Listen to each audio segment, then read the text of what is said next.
Sa sobrang takaw ko sa kinangang salapi at sa panlabas na anyo, ako mismo ang sumira sa sana ay maganda kong tadhana. Paulit-ulit yang tumatakbo sa isip ko, parang sirang plaka, lalo na kapag ganitong mag-isa lang ako sa dilim ng kwarto. Yakap-yakap ang unan na basang-basa na rin ng luha. 25 taon ako noon. Bata pa, sabi nila.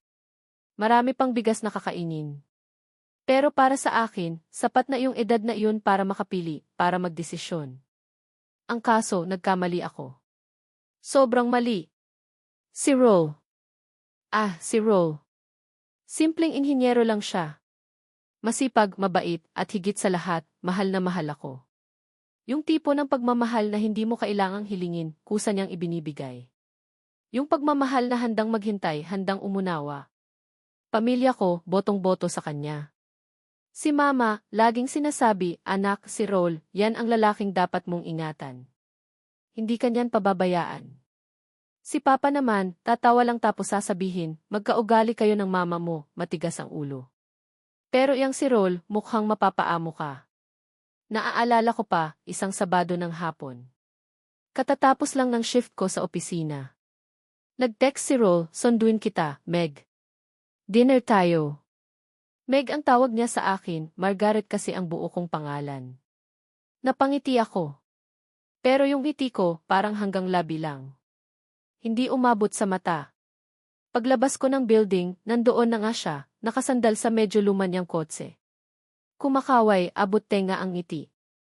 May dala siyang isang supot ng paborito kong kwek-kwek galing sa tapat ng simbahan. Para sa'yo, sabi niya, inilahad ang supot. Alam kong pagod ka. Salamat, Rol, sabi ko, pilit pinasigla ang boses. Sumakay kami sa kotse niya. Amoy-amoy trabaho. Medyo maalikabok. Habang nagmamaneho siya, kwento siya ng kwento tungkol sa project nila sa isang probinsya. Tumango-tango lang ako, kunwari nakikinig. Pero ang totoo, lumilipad ang isip ko. Kumain kami sa isang karinderya na suki niya. Masarap naman ang pagkain, mura pa. Pero habang umunguya ako ng sinigang na baboy, hindi ko maiwasang mapatingin sa mga couple sa kabilang restaurant, yung may aircon, yung mga nakapormal na damit, yung parang ang sosyal. Napabuntong hininga ako. May problema ba, Meg? Tanong ni Rol, napansin siguro ang pagkatulala ko. Ha? Wala. Napagod lang siguro ako sa trabaho, palusot ko. Ngumiti siya. Yung ngiti niyang sinsero. Yung ngiti niyang para sa akin lang. Pero bakit ganun? Parang kulang. Parang may hinahanap pa rin ako. Kinabukasan, Linggo. Araw ng pahinga ko. Nagyaya si Mama na magsimba kami. Pagkatapos, dumaan kami sa mall. Sabi ko, bibili lang ako ng concealer. Habang naglilibot ako sa department store, sa section ng mga pabango at makeup, doon ko siya unang nasilayan. Parang eksena sa pelikula. Naka-slow motion ang lahat. Biglang may pumasok na isang lalaki sa showroom ng mga mamahaling sasakyan na katapat lang ng pwesto ko. Matangkad, balingkinitan ang katawan pero halatang nag-gym. Nakaputing polo shirt na hapit sa katawan, slacks na plansadong-plansado, at sapatos na kumikinang. Sa kaliwang kamay niya, may suot siyang relo na alam kong libo-libo ang halaga. Ang buhok niya, parang bagong gupit, maayos na nakagel. Huminto siya sa tapat ng isang pulang sports car, hinaplos yung hood. Tapos, lumingon siya sa direksyon ko. Nagtama ang mga mata namin. Ngumiti siya. Grabe. Parang may kumislap. Hindi ko alam kung yung ipin niya ba yun o yung buong pagkatao niya. Miss, okay ka lang? Tanong ng sales lady. Doon lang ako natauhan. Nakanganga pala ako. Okay lang, sabi ko, medyo nahihiya. Nagkunwari akong tumitingin-tingin ulit sa mga lipstick, pero ang mga mata ko, pasulyap-sulyap sa kanya. Siya si Elvin. Elvin de Guzman. Isang kilalang batang negosyante, sabi ng tsismosa kong katrabaho nang minsang maikwento ko ang key apparition na nakita ko. May-ari daw ng ilang high-end na bar at restaurant. At single. Yan ang pinaka-importanting detalye. Simula noon, hindi na siya nawala sa isip ko. Kahit kasama ko si Rol, kahit kausap ko siya sa telepono, si Elvin ang nasa imahinasyon ko. Ang kotse niya. Ang relo niya. Ang ngiti niya. Ang buhay na parang perpekto. Isang gabi, nag-aya ulit si Roll na mag-dinner kami. Anniversary namin. 3 years na kami. Nagdala siya ng isang maliit na bouquet ng baby's breath, paborito ko raw. Ewan ko ba, parang lalo akong nainis. Baby's breath. Sa panahon ngayon, Meg, may gusto sana akong ibigay sa'yo, sabi niya, may kinuha sa bulsa. Isang maliit na kahon. Binuksan niya. Isang simpleng silver na kwintas na may maliit na pendant na puso. Maganda naman. Simple. Pero, Roll, ang sweet mo naman, sabi ko, umiti ulit ng plastic. Pero, di ba sabi ko sa'yo, huwag ka na mag-abala? Sakto namang nag-ring ang cellphone ko. Unknown number. Sinagot ko. Hello, Margaret. Boses lalaki. Malalim. Pamilyar. Sino to? It's Elvin. Elvin de Guzman. Nakuha ko number mo sa isang common friend. I was wondering if you're free tonight. May ipapakita lang sana ako sa'yo. Napatanga ako. Si Elvin. Paano? Bakit? Anong ipapakita? Ang daming tanong sa isip ko, pero isa lang ang malinaw, pagkakataon ko na to. Tumingin ako kay Roll. Nakatingin siya sa akin, may pag-aalala sa mukha. Hawak pa rin niya yung kahon ng kwintas. Sige, Roll, excuse me lang ha. Important call to from work, palusot ko, sabay tayo at lumayo ng konti. Elvin, hi. Actually, may lakad ako ngayon. Pero nag-isip ako ng mabilis. Pero baka pwede naman akong sumaglit. Saan ba yan? Great. I'll pick you up. Text me your location, sabi niya, at ang boses niya, parang musika sa pandinig ko. Pagbalik ko sa mesa, si Roll, nakayuko. Parang alam na niya. Roll, pasensya na talaga. Emergency lang sa office. Kailangan ko nang umalis, sabi ko, hindi makatingin sa mga mata niya. Ganon ba, sabi niya, ang boses, halatang bagsak. CJ. Ingat ka. Tumayo siya. Ihahatid na kita. Naku, wag na. Kaya ko na. Malapit lang naman yung pupuntahan ko. May dadaanan pa ako. Pagsisinungaling ko. Ayokong makita niya kung sino ang susundo sa akin. Nagmamadali akong lumabas ng restaurant. Si Roll, sumunod pa rin. Meg, yung bulaklak mo. Inabot niya sa akin. Kinuha ko. Ayokong magmukhang bastos, kahit na sa totoo lang, yun na ang ginagawa ko. Maya-maya, may pumaradang isang itim na GevD sa tapat namin. Bumukas ang bintana sa passenger side. Si Elvin. Naka-shades pa, kahit gabi na. Hop in, Margaret, sabi niya, umiti. Yung ngiting nakakatunaw. Napatingin ako kay Roll. Nakatayo lang siya doon, hawak pa rin yung maliit na kahon ng kwintas. Ang mga mata niya, parang nagtatanong. Parang nasasaktan. Sage, Roll. Mauna na ako, sabi ko, pilit nang umiti. Salamat sa dinner. At sa flowers. Bago ako sumakay, may sinabi pa ako, para lang gumaan-gaan ang konsensya ko, kahit alam kong kasinungalingan. Kliyente lang siya, Roll. May kailangan lang asikasuhin. Hindi siya sumagot. Nakatingin lang siya sa akin. Sumakay ako sa kotse ni Elvin. Ang bango sa loob. Amoy leather. Amoy bago. Amoy pangarap. Paglingon ko kay Elvin, nakangiti siya sa akin. May kakaibang kislap sa mga mata niya. Umiti rin ako. This time, totoong ngiti. Yung abot hanggang tenga. Yung may kasamang kilig. Habang papahayo ang sasakyan, sumulyap ako sa side mirror. Nakita ko si Roll, nakatayo pa rin doon, unti-unting lumiliit sa paningin ko, kasama ang mga pangarap naming dalawa na hindi ko na malayang tinatalikuran ko na pala. Ang hawak niyang bulaklak kanina, nalaglag na sa semento, nayuyurakan ng mga taong dumadaan. Sa sobrang takam ko sa kinang ng GFD, sa amoy ng mamahaling pabango, sa pangako ng isang buhay na masagana, hindi ko na malayan, unti-unti ko nang binibitawan ang kamay ng taong tunay na nagmamahal sa akin. Ang hindi ko alam, yung desisyon kong iyon sa gabing iyon, ang simula pala ng isang mahabang kabanata ng pagsisisi. Isang pagsisisi na babaguhin ang buong buhay ko. Ang mga sumunod na linggo para akong nasa isang panaginip. Isang panaginip na ayoko nang magising. Si Elvin, kung ituring ako, parang reyna. Halos araw-araw may sorpresa.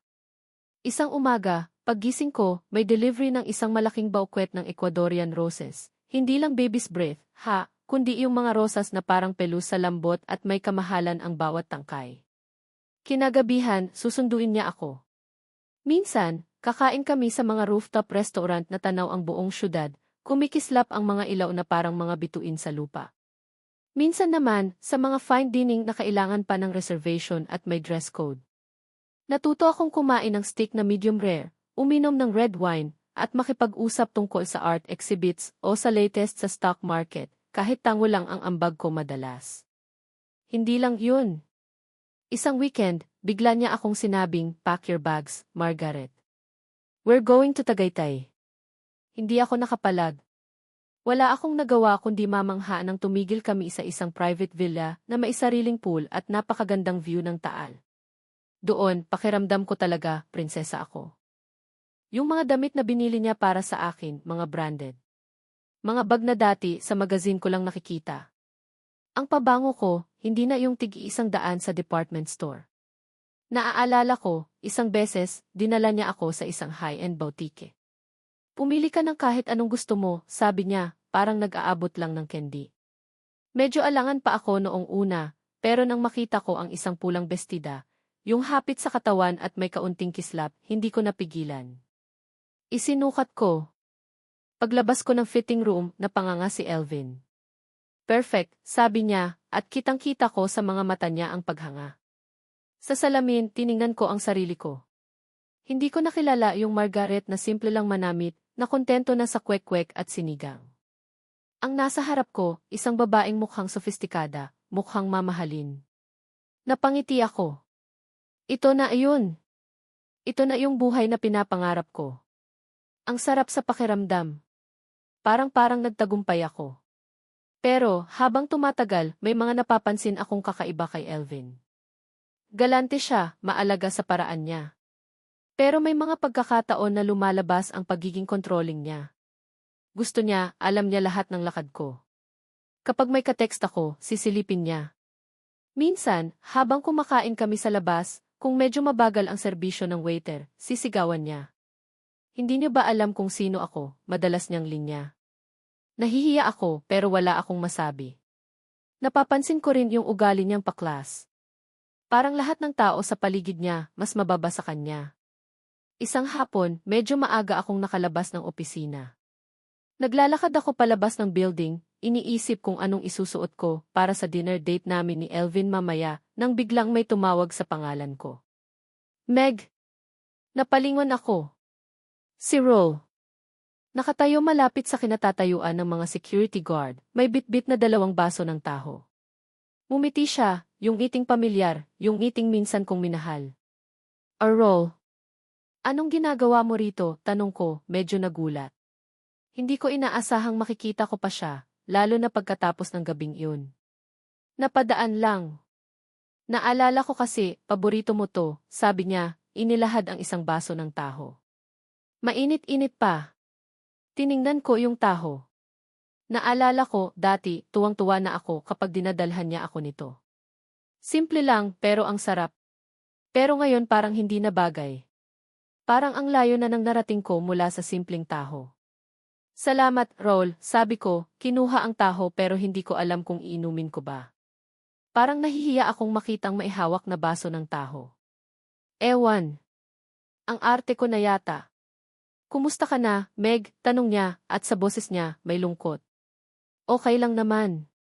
"Ikaw?" pilit kong pinasigla ang sagot ko. "Eto, okay lang din, medyo busy sa trabaho." Nagkaroon ng ilang segundong katahimikan. Parang ang dami naming gustong sabihin pero walang makapagsalita. Sakto namang may bumusina ng malakas. Isang pamilyar na itim na GFD ang huminto sa tapat namin. Bumukas ang bintana. Si Elvin. Nakakunot ang noo, nakatingin sa baso ng taho na hawak ko, tapos kay Rol. "Margaret, what's this?" "Anong ginagawa mo dyan?" tanong niya, ang boses may bahid ng inis. At sino yan? Turo niya kay Roll parang diring-diri. Bago pa ako makasagot, bumaba si Elvin ng kotse. Lumapit sa amin. Tiningnan niya si Roll mula ulo hanggang paa. Si Roll, simple lang ang suot. Ordinaryong t-shirt at maong. Pawisan pa. Excuse me, sabi ni Elvin kay Roll, ang tono parang nagpapaalis ng aso. Hindi ito palengke. At lalong hindi dito lugar ng mga nagtitinda ng kung ano man yan. Sabay turo ulit sa taho. Nakita ko ang pagbabago sa mukha ni Roll. Ang kaninang maamong mukha, biglang nag-iba. Parang nasaktan. Parang napahiya. Gusto kong magsalita. Gusto kong ipagtanggol si Roll. Gusto kong sabihin kay Elvin na, teka lang, kaibigan ko yan. Pero walang lumabas na salita sa bibig ko. Natameme ako. Nakatayo lang ako doon, hawak ang baso ng taho, parang isang estatwa. Elvin, let's go, sabi ko na lang para matapos na ang eksena. Ayokong gumawa ng eskandalo. Tumingin si Elvin sa akin tapos kay Roll. Next time, Margaret, choose your acquaintances wisely. Sumakay na siya sa kotse. Naiwan kami ni Roll. Nakatingin siya sa akin. Naghihintay. Naghihintay ng kahit anong salita mula sa akin. Pero ano ang sasabihin ko? Natama si Elvin? Na mali siyang pumunta doon? Meg G. Nagsimula si Roll, ang boses, basag. Pinutol ko siya. Roll, pasensya na. Pero kailangan ko nang umalis. Ibinigay ko sa kanya pabalik yung baso ng taho na hindi ko man lang natikman. Salamat dito. Tumalikod na ako. Papasok na sana ako sa kotse ni Elvin nang hawakan niya ang braso ko. Meg, sandali lang, sabi niya. Gusto ko lang malaman seryoso ka na ba talaga dyan? Humarap ako sa kanya. Nakita ko ang sakit sa mga mata niya. Nakita ko ang pag-asa na baka sakaling magbago pa ang isip ko. Pero matigas na ang puso ko. O baka naman, nabulag na ako ng kinang ng pera at ng mga materyal na bagay. Roll, sabi ko, at ang mga salitang lumabas sa bibig ko, hanggang ngayon, kinasusuklaman ko. Hindi kita ikahihiya, Roll, alam mo yan. Minahal kita. Pero huminga ako ng malalim. Pero hindi rin kita maipagmamalaki. Parang bombang sumabog ang mga salitang iyon sa pagitan naming dalawa. Nakita ko kung paano unti-unting namatay ang kislap sa mga mata ni Roll. Parang sinampal siya ng pagkarami-raming beses. Binitiwan niya ang braso ko. Dahan-dahan. Walang salita. Hindi siya umimik. Hindi siya nagmakaawa. Hindi siya nagalit ng hayagan. Tumalikod lang siya at dahan-dahang naglakad palayo. Hawak pa rin niya yung dalawang baso ng taho. Bawat hakbang niya, parang may kung anong tumutusok sa dibdib ko. Pero pinilit kong huwag pansinin. Pinilit kong isipin na tama ang desisyon ko. Sumakay ako sa kotse ni Elvin. Tahimik lang siya. Alam kong narinig niya ang lahat. Good girl, sabi niya, sabay haplo sa buhok ko. Hinalikan niya ako sa noo. You made the right choice. Ngumiti ako. Pero yung ngiti ko, hindi na kasing sigla ng dati. May kung anong kirot. May kung anong bigat. Habang papahayo kami, tanaw ko pa rin si Roll sa side mirror. Papalayo, hanggang sa tuluyan na siyang naglaho sa paningin ko. Kasama niya, ang mga alaala ng simpleng buhay, ng tapat na pagmamahal, at ng isang Roll na minsan kong sinayang. Pinili ko ang perang makintab, ang buhay na marangya. Ang hindi ko alam, ang perang iyon may kapalit na sakit. At ang kinang na hinangad ko may kaakibat na dilim. Yung gabing yun, hindi na ulit nagparamdam si Roll. Wala nang text. Wala nang tawag. Wala nang taho sa labas ng opisina. Para siyang bulang naglaho. At ako, ipinagpatuloy ko ang buhay reyna ko. Ang buhay na pinili ko. Ang buhay na akala ko magpapasaya sa akin ng tuluyan. Akala ko lang pala. Lumipas pa ang ilang buwan. Ang relasyon namin ni Elvin parang roller coaster. May mga araw na sobrang saya, yung pakiramdam ko, nasa alapaap ako. Dinala niya ako sa mga lugar na hindi ko akalaing mapupuntahan ko, binilhan ng mga bagay na dati ay tinititigan ko lang sa mga glossy magazines. In short, binihisan niya ako ng luho. Natuto akong umorder ng mamahaling wine, makipag-usap tungkol sa mga art exhibit na wala naman talaga akong kamuwang-muwang, at mumiti sa mga taong alam kong plastic lang din naman sa akin. Pero may mga araw din na puno ng tensyon, lalo na kapag lumalabas ang pagiging seloso at controlling niya. Kesyo, bakit daw ang tagal kong sumagot sa text? O sino daw yung lalaking bumiti sa akin sa lobby ng kondo niya?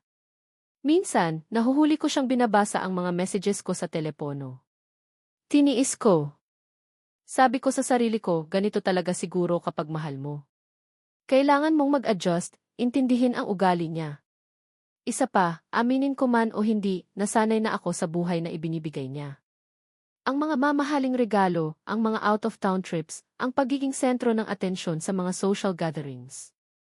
Mahirap nang bitawan ang kinang na nasimulan ko ng hawakan, parang isang droga na hinahanap-hanap ng sistema ko. Isang gabi, sinabi ni Elvin na may pupuntahan kaming importante. Isang charity ball daw, hosted by one of his business partners. Isang event na puno ng mga who's who sa society, mga taong may pangalan at impluensya. Pinaghandaan ko yun. Nagpa-parlor ako buong hapon, hair, makeup, nails. Bumili ako ng bagong gown, isang eleganteng silver na gown na hapit sa katawan, na bumagay daw sa kutis ko, sabi ng saleslady na halos himatayin sa tuwa nang malamang si Elvin de Guzman ang magbabayad. Si Elvin, ang gwapo sa suot niyang tailor-made tuxedo, amoy mamahaling pabango na kahit isang patak lang ay katumbas na yata ng isang buwang sahod ko dati.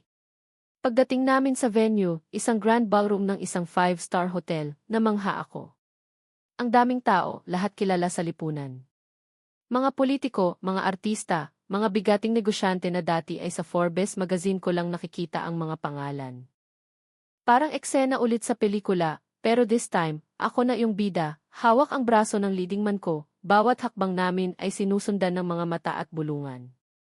Nasa kalagitnaan kami ng pagsasayaw, slow dance, yung kamay niya nasa baywang ko, yung ulo ko nakasandal sa dibdib niya, amoy na amoy ko ang mamahalin niyang pabango, nang biglang huminto ang tugtog. Nagdilim ang paligid, tapos, isang spotlight ang tumutok sa amin ni Elvin. Nagulat ako. Napabitaw ako sa kanya. Ano nang nangyayari? Nagsimulang magbulungan ang mga tao, parang mga bubuyog na nagkakagulo. Biglang lumuhod si Elvin sa harap ko, sa gitna ng dance floor. May kinuha siyang maliit na velvet box mula sa bulsa ng tuksedo niya. Dahan-dahan niyang binuksan. Isang dambuhalang singsing na may kumikinang na diamante ang tumambad sa akin. Mas malaki pa sa bato ng engagement ring ni Princess Diana, sa tingin ko. Ang mga tao sa paligid nagsimula ng maghiyawan at pumalakpak. May mga camera flash na kumikislap, parang kidlat sa dilim.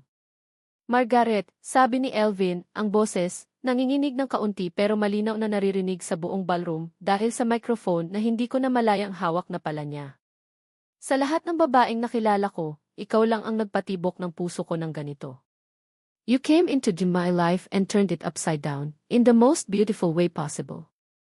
You changed my life. You made me a better man.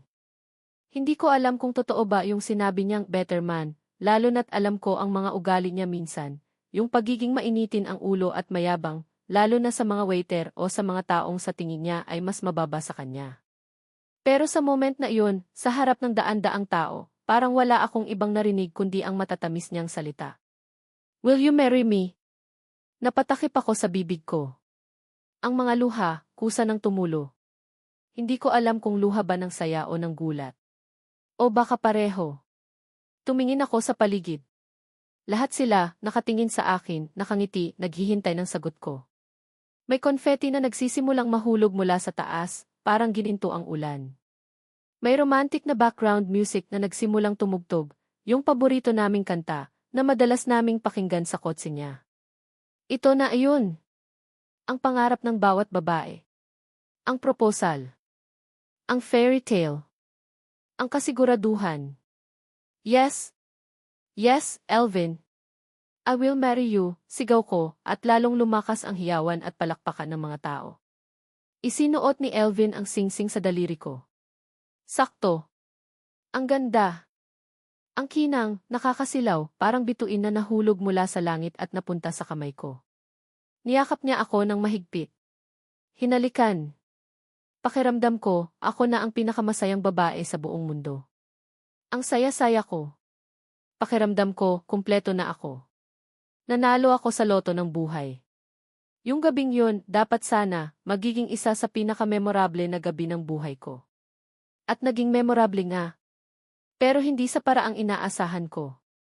Isang alaala na habang buhay kong dadalhin, hindi dahil sa saya, kundi dahil sa trahedya na sumunod dito. Pagkatapos ng party, medyo tipsy na kami pareho. Si Elvin, masayang masaya, hindi maalis ang ngiti sa mga labi. Ako naman, lutang pa rin sa saya at sa dami ng tiyampag na nainom ko, na parang tubig lang kung itagay sa akin ni Elvin. Habang nasa kotse kami, pauwi na sa kondo niya, hindi maalis ang ngiti sa mga labi ko. Paulit-ulit kong tinitingnan ang singsing sa daliri ko. Ang laki. Ang mahal sigurado nito. Pinipitik-pitik ko pa, para makita kung gaano ito kumikinang sa ilalim ng mga ilaw poste na nadadaanan namin. Masaya ka ba, baby? Tanong ni Elvin, hawak ang isang kamay ko habang ang isa ay nasa manibela. Ang mga mata niya, kumikislap din, siguro dahil sa alak o sa saya. Sobra, Elvin. Sobrang saya, sagot ko, hinalikan siya sa pisngi. Thank you for tonight. It was perfect. Anything for in my future Demres de Guzman, sabi niya, kindatan pa ako. Natawa ako. Future Demres de Guzman. Ang sarap pakinggan. Nagmamaneho si Elvin ng medyo mabilis. Medyo madilim na rin ang kalsada sa exclusive subdivision namin. Gabi na, tahimik. Konti lang ang sasakyang kasabay. Bigla, mula sa gilid ng kalsada, may isang asong itim na biglang tumawid. Mabilis. Hindi namin napansin agad dahil sa pag-uusap namin at sa medyo madilim na parte ng kalsada. Nagulat si Elvin. Reflex. Kinabig niya ng malakas ang manibela pakaliwa para iwasan ang aso. Nawalan siya ng kontrol. Ang sumunod na nangyari, parang isang bangungot na ayaw matapos. Narinig ko ang matinis na iyak ng preno, parang sigaw ng isang hayop na nasasaktan, dumadagundong sa tenga ko. Pagkatapos, ang malakas na kalabog. Isang nakakayanig na impact. Ang pag-uga ng sasakyan, parang niyugyug kami sa loob ng isang lata. Ang pakiramdam na parang inihagis kami. Dumikit ang sinturon sa dibdib ko, humigpit, parang gusto akong durugin, pinipigilan akong tumilapon. May narinig akong parang nababasag na salamin, napakaraming piraso, kumalat sa kung saan, parang umuulan ng bubog. Tunog ng bakal na nayuyupi, nagkikiskisan. Tapos, isang malakas na paghinto. At katahimikan. Isang nakakabinging katahimikan na binasag lang ng mahinang tunog ng alarm ng kotse na paulit-ulit at ng sarili kong paghinga na mabigat at mabilis, parang hinahabol ko ang hangin. Madilim. Nahihilo ako. May mainit na likidong dumadaloy sa noo ko, papunta sa mata ko, medyo malagkit. Nang kapain ko, dugo. Amoy usok. Amoy nasusunog na goma. Amoy gasolina. Sinubukan kong gumalaw pero parang may nakadagan sa akin. Ang ulo ko, kumikirot ng matindi, parang binibiyak. Ang buong katawan ko, nananakit, bawat galaw ay parang mailibu-libong karayom na tumutusok. Elvin, tawag ko, nanginginig ang boses, halos pabulong. Walang sumasagot. Ang tanging naririnig ko lang ay ang mahinang pag-ungol na hindi ko sigurado kung sa kanya ba galing o sa akin. Sinubukan kong abutin siya sa tabi ko. Naramdaman ko ang braso niya, malamig at hindi gumagalaw. Nakasubsob ang ulo niya sa manibela. Elvin! Elvin, gising, sigaw ko, pero parang walang boses na lumalabas sa akin. Panik. Sobrang panik ang nararamdaman ko. Hinawakan ko ang balikat niya, nyugyog. Elvin, please. Gumising ka. Maya-maya, may mga ilaw na sumisilip mula sa nabasag na bintana. Mga boses ng mga taong nagkakagulo. Mga yapak na tumatakbo palapit. May tao pa sa loob, sigaw ng isang lalaki. Tumawag kayo ng ambulansya, bilis. May sumubok buksan ang pinto sa gilid ko. Nakalock. Pinipilit. Ang ingay, nakakabingi. Ang liwanag ng mga flashlight, nakakasilaw. Naramdaman kong may humihila sa akin. Ang sakit ng buong katawan ko. Pero mas inaalala ko si Elvin. Si Elvin. Yung kasama ko, tulungan niyo siya. Yun lang ang paulit-ulit kong sinasabi, bago ako tuluyang nawalan ng malay, napagod na ang katawan ko sa sakit at takot. Dinala kami sa pinakamalapit na ospital. Ako, minor lang daw ang tinamo, sabi ng doktor nang magkamalay ako. Mga galos, maraming pasa, at isang maliit na hiwa sa noo na tinahi. Pero si Elvin ang napuruhan. Tumama daw ang sasakyan namin sa isang poste ng kuryente. Yung side ni Elvin ang direktang tumama. At ang mas malala, nagkaroon daw ng maliit na apoy sa engine ng kotse, na agad namang naapula ng mga unang rumesponde, pero sapat na para magdulot ng pinsala. Nang magising ako ng tuluyan, nasa isang private room na ako. Si Mama at Papa, nandoon, baka sa mukha nila ang matinding pag-aalala at pagod. Ang mga mata ni Mama, namumugto, halatang kagagaling lang sa iyak. Anak, gising ka na. Diyos ko, salamat, sabi ni Mama, niyakap ako, hinahaplos ang buhok ko. Ang yakap niya, mahigpit, parang ayaw na akong pakawalan. Si Elvin po. Kumusta siya? Nasaan siya? Yun agad ang tanong ko, ang boses ko, paos at mahina. Nagkatinginan sina Mama at Papa. Isang tingin na alam kong may hindi magandang balita. Humigpit ang hawak ni Papa sa kamay ko. Margaret, anak ti. Nagsimula si Papa, umupo sa gilid ng kama ko. Critical ang lagay ni Elvin. Nasa operating room pa siya. Nagkaroon ng sunog sa sasakyan bago dumating ang mga rescue. Parang gumuho ang mundo ko. Sunog. Critical. Paanong nangyari yun? Ang saya-saya lang namin kanina. Katatapos lang niyang mag-propose. Engagement night namin. Dapat masaya. Dapat memorable. Ang singsing, naroon pa rin sa daliri ko, kumikinang kahit sa dim na ilaw ng ospital, pero parang wala na itong halaga ngayon. Parang isang malamig na bakal na lang ang nakapulupot sa daliri ko. Naging memorable nga. Isang gabi ng sakuna. Isang gabi ng bangungot. Ilang oras kaming naghintay sa labas ng operating room, kasama ang pamilya ni Elvin na halatang galit na galit sa nangyari, pero walang masabi sa akin. Ang mommy niya, iyak ng iyak, sinisisi ang lahat, ang alak, ang kalsada, ang gabi. Ang daddy niya, tahimik lang pero bakas ang galit sa mga mata, palakad-lakad. Bawat minuto parang isang taon. Ang bawat tunog ng mga paa na dumadaan sa koridor, kinakabahan ako. Maya-maya, lumabas ang doktor. Pagod ang mukha, seryoso. Dosi, kumusta po ang anak namin? Tanong ng mommy ni Elvin, nanginginig. The operation was successful in stabilizing him, sabi ng doktor. Huminga kami ng maluwag. But his injuries are severe. Lalo na sa mukha. Nagkaroon ng matinding pagkasunog sa isang bahagi, a significant portion of the left side of his face. We did what we could for now. He will need multiple reconstructive surgeries in the future.